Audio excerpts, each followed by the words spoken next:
ضرورت مندوں کی ضرورت کو پورا کرنا بہت بڑا کار خیر ہے، بہت بڑا ثواب ہے. تو کیا قربانی نہ کر کے ہم وہ پیسے سے کسی غریب کی مدد کر دیں؟ ایسا ہو سکتا ہے؟ بسم اللہ الرحمن الرحیم والصلاة والسلام علی سید الانبیاء والمرسلین. دیکھیے مولانا، جس شخص پر ایام قربانی میں قربانی واجب ہے تو اس کو قربانی ہی کرنی پڑے گی.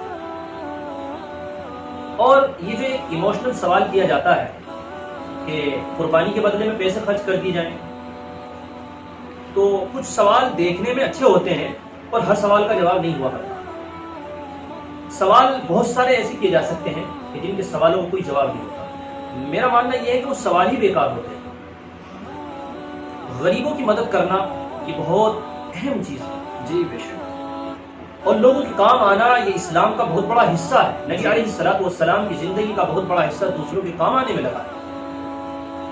لیکن جو اسلام غریبوں کی مدد کرنے کا آپ کو حکم دیتا ہے، جو اسلام غریبوں کی مدد کرنے کی ترغیب دیتا ہے، جس اسلام کے اندر غریبوں کی مدد کرنے کے لیے، لوگوں کے کام آنے کے لیے آپ کو تعلیم دی گئی ہے، اسی اسلام کے اندر قربانی کا بھی حکم دیا گیا ہے. جی بالکل.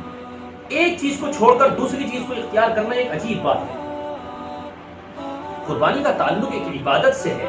اس عبادت کی وجہ سے جہاں یہ کہا جاتا ہے کہ بھئی غریبوں کی مدد کیجیے، قربانی کے گوشت کے اندر بھی کتنی مدد غریبوں کی جاتی ہے، باقاعدہ غریبوں کا حصہ رکھا ہے. جی بے شک بالکل. اسی طریقے سے آپ اس کے واسطے سے دیکھیں، ایک قربانی سے کتنے غریبوں کا گھر چلتا ہے.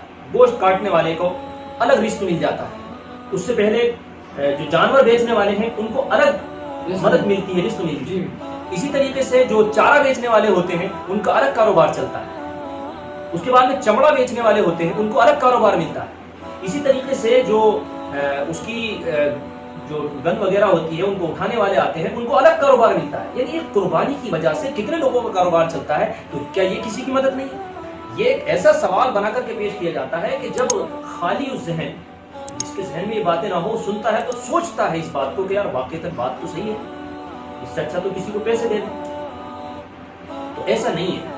قربانی سے بھی بہت سارے لوگوں کے گھر بار چلتے ہیں اور غریبوں کا گھر بھی چلتا ہے. بہت سارے لوگ ایسے ہوتے ہیں کہ سال سال بھر ان کو اچھا گوشت کھانے کو نہیں ملتا. اس قربانی کے بہانے سے ان لوگوں کو جو ہے مدد ہو جاتی ہے اور ان کو گوشت کھانے کو مل جاتا ہے. اسی طریقے سے جو اس کی کھال وغیرہ ہے تو باقاعدہ اس کو غریبوں کے دینے کے لیے کہا گیا ہے. آپ غریب کو صدقہ کیجیے، غریب کا گھر چلائیے. تو قربانی کا جو فریضہ ہے وہ غریبوں کا گھر دبانے کے لیے نہیں ہے، غریبوں کا گھر چلانے کے لیے، لوگوں کا کام چلانے کے لیے. اور غریبوں کی مدد کرنا وہ اسلام کا ایک الگ حصہ ہے، اس کو منع نہیں کیا گیا ہے. آپ دیکھیے اسلام نے روزے رکھوائے تو غریبوں کی مدد کرنے کے لیے کہہ دیا کہ آپ صدقہ فطر ادا کیجیے. زکوٰۃ کا پورا ایک اپنا الگ سسٹم ہے، الگ نظام ہے. اگر آپ ایک چیز کو الگ الگ کر کے سوچیں گے تو آپ کے ذہن میں بات آئے. غریب لوگوں کی مدد کرنے کے لیے پورا آپ کے کاروبار میں سسٹم جوڑ دیا ہے اسلام. اور ذرا سے میں آپ سے قسم میں چوک ہو جائے، کچھ بھول چوک ہو جائے، آپ نظر مان لیں، اس کے اندر بہت سارے غریبوں کی مدد کے لیے بات کہی گئی ہے. اسی طریقے سے اسلام نے امداد کا بہت زیادہ رواج دیا ہے اور امداد کرنے کی، لوگوں کی مدد کرنے کی بہت ساری تعلیمات دی ہیں. تو وہ اپنی جگہ الگ ہے. لیکن جو یہ عبادت کا اپنا تعلق ہے، اس کو ختم کر کے اور پھر غریبوں کی مدد کرنا یہ سمجھ میں آنے والی بات نہیں.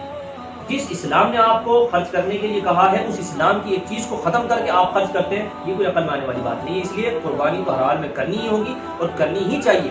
غریبوں کی مدد کا اپنا ایک الگ سسٹم ہے، اس کو آپ قربانی کے ساتھ نہ جوڑیں، پوری زندگی کرتے رہیں، ہر دن کرتے رہیں. اور 100 باتوں کی ایک بات یہ خدا کا حکم ہے اور نبی علیہ الصلوۃ والسلام کی تعلیم دی گئی. یہ بات جی اصل الاصول وہی ہے ایک ایمان والے کے لیے. بہت شکریہ مفتی صاحب.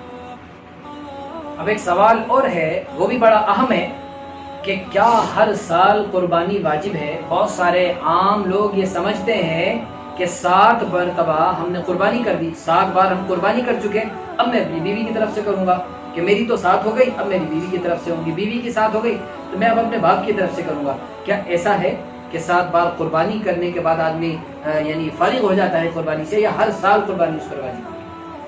ہاں دیکھیے، میں اس میں ایک بات یہ کہنا چاہوں گا کہ لوگوں میں بڑی غلط فہمی بیٹھی ہوئی ہے. تو جہاں قربانی واجب ہونے کی شرطیں ہیں نا، ان میں سے ایک شرط یہ بھی رکھنی چاہیے زندہ ہونا. بہت سے لوگ مرے ہوئے بھی قربانی کر دیتے ہیں.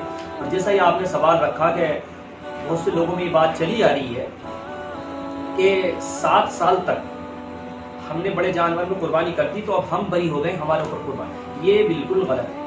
7 نہیں، اگر 700 سال تک بھی آپ زندہ ہیں اور آپ اہل مال ہیں تو 700 سال تک بھی آپ پر قربانی واجب ہوتی ہے.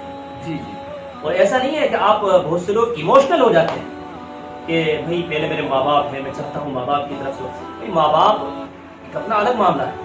آپ اگر مالدار ہیں، آپ کا کاروبار ہے، آپ کی ملکیت الگ ہے، آپ کا رہنا الگ ہے، تو آپ پہلے اپنی طرف سے کریے، اپنے اوپر واجب ہے. اس کے بعد میں اگر آپ اپنے والدین کی طرف سے کرنا چاہیں تو نفلی قربانی کر سکتے ہیں. اس لیے جس پر قربانی واجب ہے تو وہ اگر بیوی کی طرف سے کرتا ہے، نانی کی طرف سے کرتا ہے، کسی اور کی طرف سے کرتا ہے تو اس کی وجہ سے وہ گنہگار ہوگا. کیوں؟ کیونکہ پہلے اس کے اوپر جو چیز واجب ہے اسے ادا کرنی ضروری ہے. اور میں نے یہ بات واضح کر دی ہے کہ جس بندے پر قربانی واجب ہو اس کو اپنی طرف سے قربانی کرنی ہی پڑے گی، چاہے 700 سال تک کیوں نہ. تو مفتی صاحب، آج کی کلپ کا تیسرا سوال، کیا دوسری جگہ پیسے بھیج کر قربانی کی جا سکتی ہے؟ جس طرح بہت سارے بھائی ہمارے سعودی میں رہتے ہیں تو وہ کیا انڈیا میں پیسے بھیج کر یہاں قربانی کرا سکتے ہیں، یا اسی طرح کوئی کہیں بھی پیسے بھیج کر اپنی قربانی کرا سکتا ہے یا نہیں کرا سکتا؟ جی بالکل کرا سکتے ہیں دوسری جگہ پر. اور اگر ان کے یقین کے لوگ ہیں تو ان کو پیسے بھیج سکتے ہیں، وکیل بنا سکتے ہیں اور قربانی کرا سکتے ہیں. اگر آپ کی جگہ پر کسی جگہ پریشانی ہو اور دوسری جگہ پر کہیں پر انتظام ہو تو آپ کرا سکتے ہیں. جی بہت شکریہ مفتی صاحب. ناظرین، یہ تھے آج کے وہ اہم سوال. یقیناً آپ کو جان کر کے زندگی گزارنے میں اور صحیح اور غلط کو پہچاننے میں آسانی ہوگی. ہم سمجھتے ہیں انشاءاللہ کہ آپ اسی طرح ہمارے ساتھ جڑ کر کے دین کا علم سیکھتے رہیں گے. اللہ آپ سب کو خوش رکھے.